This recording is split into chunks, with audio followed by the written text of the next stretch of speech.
সত্যই যে আমরা বলি ফেসবুকে এত বেশি ছবি দিয়েন না ভাই, ছবি তুলেন না, বারবার যে বলে নিষেধ করি।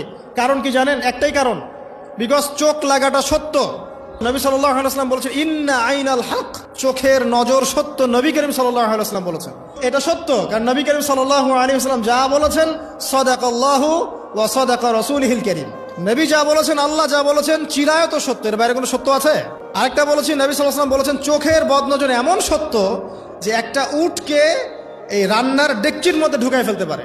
একজন সাহাবী গোসল করছিলেন, গোসল, এটা হাদিসে সহিহ, এই যে আলেম ওলামা যারা আছেন তারা জানেন যে এই হাদিসে সহিহ।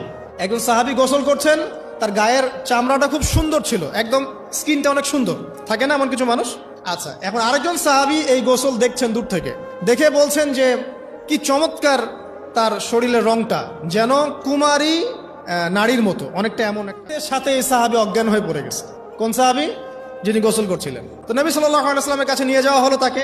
তিনি বললেন যে এই ব্যক্তির ব্যাপারে কি কেউ ভালো মন্দ কিছু বলেছিল? তখন একজন সাহাবী বলেন হ্যাঁ, অমুকে বলেছে এর স্কিনটা অনেক সুন্দর, ওকে ডেকে নিয়ে আসুন। ওকে ডেকে আনা হলো। ডেকে আনার পর নবীজি তাকে অনেক শাসালেন।